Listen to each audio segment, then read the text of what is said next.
Hello guys, welcome back to our channel.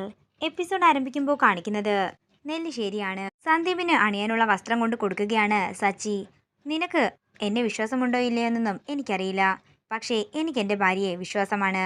അത്രയും പറഞ്ഞുകൊണ്ട് സച്ചി പുറത്തേക്ക് പോകുമ്പോൾ വിവാഹ വസ്ത്രം ദൂരേക്ക് വലിച്ചെറിയുകയാണ് സന്ദീപ്. പിന്നീട് കാണിക്കുന്നത് അർച്ചന ടെൻഷനോടെ കല്യാണം മുടക്കുന്ന കാര്യത്തെക്കുറിച്ച് ആലോചിക്കുന്നതാണ്. അതേസമയം അങ്ങോട്ടേക്ക് അവന്തിക വരുന്നു. എന്താ വിവാഹം മുടക്കുന്ന കാര്യം നീ ആലോചിക്കുകയാണോ? ഇനി ഒരു വഴിയേ ഉള്ളൂ. നീ ഒരു കാര്യം ചെയ്, ആ ഫാനിലേക്ക് നിന്റെ ഒരു സാരി തൂക്കിയിട്ട് അതിൻ്റെ അറ്റത്ത് നീയും തൂങ്ങ്. അതോടെ പ്രശ്നങ്ങൾക്കെല്ലാം ഒരു പരിഹാരമായിക്കോളും. ഞാൻ അപ്പോഴേ നിന്നോട് പറഞ്ഞതാ എന്നോട് മത്സരിക്കാനൊന്നും നിൽക്കണ്ടെന്ന്.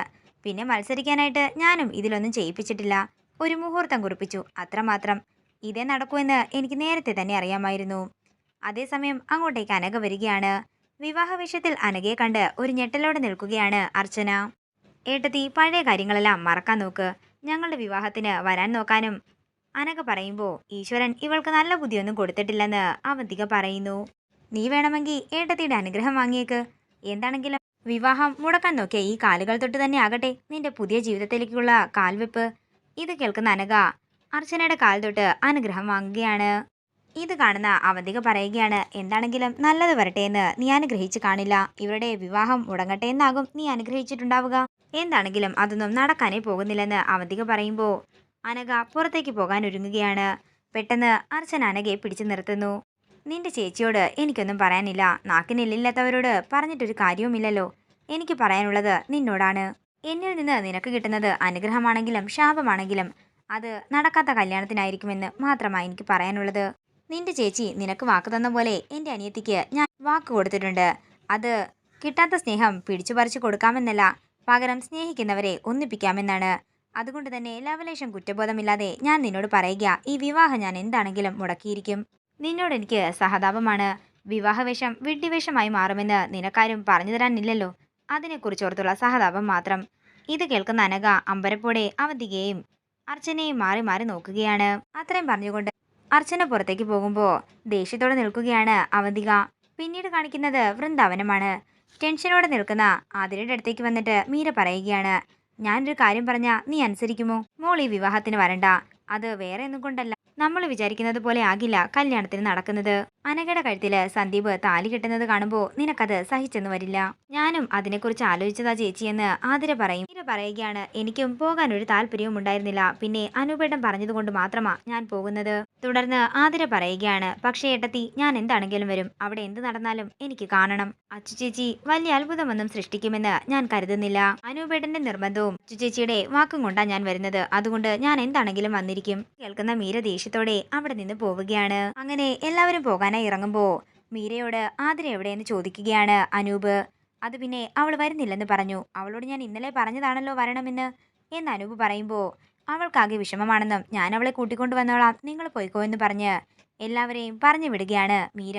അങ്ങനെ എല്ലാവരും പോയതിനു ശേഷം മീര ആവണിയോട് നല്ല ഉടുപ്പിട്ടുകൊണ്ട് വരാൻ പറയുകയാണ്. ഈ ഉടുപ്പ് നല്ലതല്ലേ അമ്മയെന്ന് ആവണി ചോദിക്കുമ്പോൾ ഇത് വേണ്ടെന്നും നല്ലതേതെങ്കിലും എടുത്തിട്ടുകൊണ്ട് വരാനും പറഞ്ഞ് ആവണിയെ മുറിയിലേക്ക് പറഞ്ഞയക്കുന്നു. അതിനുശേഷം മീര നേരെ ആതിരയുടെ മുറിയിലേക്ക് പോവുകയും ആതിരയുടെ ഫോൺ ആതിര കാണാതെ അവിടെ നിന്ന് എടുത്തു മാറ്റുകയും ചെയ്യുന്നു. എന്നാൽ ഇതെല്ലാം അവിടെ മറഞ്ഞു നിന്ന് ആവണി ശ്രദ്ധിക്കുന്നുണ്ടായിരുന്നു. അങ്ങനെ അതിനുശേഷം ആതിരയുടെ മുറി പുറത്തുനിന്ന് പൂട്ടുകയാണ് മീര. ഇത് കാണുന്ന ആവണി ഒരു ഞെട്ടലോടെ നിൽക്കുകയാണ്. പിന്നീട് കാണിക്കുന്നത് വാഷ്റൂമിൽ പോയി തിരികെ വരുന്ന ആതിര തന്റെ ഫോൺ ആ മുറിയിലാകെ നോക്കുകയാണ്. എന്നാൽ ആതിരയ്ക്ക് അതെവിടെയും കാണാൻ സാധിക്കുന്നില്ല. പിന്നീട് കാണിക്കുന്നത് നെല്ലിശ്ശേരിയാണ്.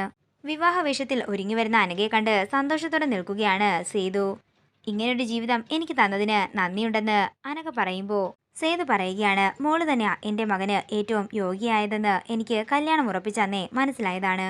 അവന്തികയും അർച്ചനയും പോലെ തന്നെ നീ മിടുക്കിയായിരിക്കണമെന്ന് സേതു പറയുമ്പോൾ അവന്തിക പറയുകയാണ്, എന്നെ വിട്ടേക്ക്, ഇവൾ അർച്ചനയെ പോലെ ആയാ മതി. അതേസമയം വിവാഹവേഷം അണിഞ്ഞുകൊണ്ട് അങ്ങോട്ടേക്ക് സന്ദീപ് വരികയാണ്. സന്ദീപിനെയും അനഘയും ചേർത്ത് നിർത്തി സേതു പറയുകയാണ്, നല്ല ചേർച്ചയുണ്ട്. തുടർന്ന് സേതു സച്ചിയോട് ചോദിക്കുകയാണ്, അല്ല സച്ചി, നീ എന്താ ഫോട്ടോഗ്രാഫർ എന്നും ഏർപ്പെടുത്തില്ലേ? അത് പിന്നെ സച്ചിക്കൊന്നിനും സമയമുണ്ടായിരുന്നില്ലല്ലോ. ഞാനെല്ലാം ഏർപ്പാടാക്കിയിട്ടുണ്ടെന്നും അവർ നേരെ ക്ഷേത്രത്തിലേക്ക് വരുമെന്നും അവന്തിക പറയുന്നു. എന്നാ നമുക്കിറങ്ങിയാലോ എന്ന് സേതു പറയുമ്പോൾ 2 മിനിറ്റ് കൂടി ഉണ്ടച്ചാ, രാഹുകാലം കഴിഞ്ഞിട്ട് ഇറങ്ങാമെന്ന് അവന്തിക പറയുന്നു. തുടർന്ന് സേതു സന്ദീപിനോട് ചോദിക്കുകയാണ്, എന്താടാ നിന്റെ മുഖം എന്താ വല്ലാണ്ടിരിക്കുന്നത്? നിന്റെ ജീവിതത്തിലെ ഏറ്റവും മറക്കാനാകാത്തൊരു ദിവസമാണിന്ന്. തുടർന്ന് സേതു പറയുകയാണ്, ഇവനും അനഘയുമായിട്ടുള്ള ആലോചന പറഞ്ഞപ്പോഴേ സച്ചി ഇവനോട് ചോദിക്കാൻ പറഞ്ഞിരുന്നു. ഇവൻ എന്തെങ്കിലും പ്രണയബന്ധമുണ്ടെങ്കിൽ എന്നോട് വന്ന് പറഞ്ഞേനെ എന്ന് ഞാനാ സച്ചിയോട് പറഞ്ഞത്. ഇത് കേൾക്കുന്ന അവന്തിക ചോദിക്കുകയാണ്, അല്ലച്ചാ, എങ്ങാനും ഇവൻ അങ്ങനെ ഒരു പ്രണയബന്ധമുണ്ടായിരുന്നെങ്കിൽ അച്ഛൻ എന്ത് ചെയ്തേനെ? ഇത് കേൾക്കുന്ന സേതു പറയുകയാണ്, ഉറപ്പായിട്ടും ഞാൻ ആ പ്രണയബന്ധം നടത്തിക്കൊടുത്തേനെ. കേൾക്കുന്ന എല്ലാവരും ഒരു ഞെട്ടലോടെ നിൽക്കുകയാണ്. മനസ്സിൽ ഒരാളുള്ളപ്പോൾ മറ്റൊരാളെ വിവാഹം ചെയ്യുന്നത് ദൈവനിന്ദയാണ്. അതുകൊണ്ട് ഉറപ്പായും ഞാൻ ആ വിവാഹം നടത്തിക്കൊടുത്തേനെ. ഇത് കേൾക്കുന്ന അവന്തിക ഒരു ഞെട്ടലോടെ സേതുവിനെ നോക്കുകയാണ്. ഇതോടുകൂടി ഇന്നത്തെ എപ്പിസോഡ് ഇവിടെ തീരുകയാണ്. വീഡിയോ ഇഷ്ടമായെങ്കിൽ മറക്കാതെ ലൈക്ക് ചെയ്യുക, ഷെയർ ചെയ്യുക, കമൻറ്റ് ചെയ്യുക. കൂടുതൽ സീരിയൽ അപ്ഡേറ്റ്സിനായി മറക്കാതെ സബ്സ്ക്രൈബ് ചെയ്യുക നയൻസ് ക്രിയേഷൻസ്.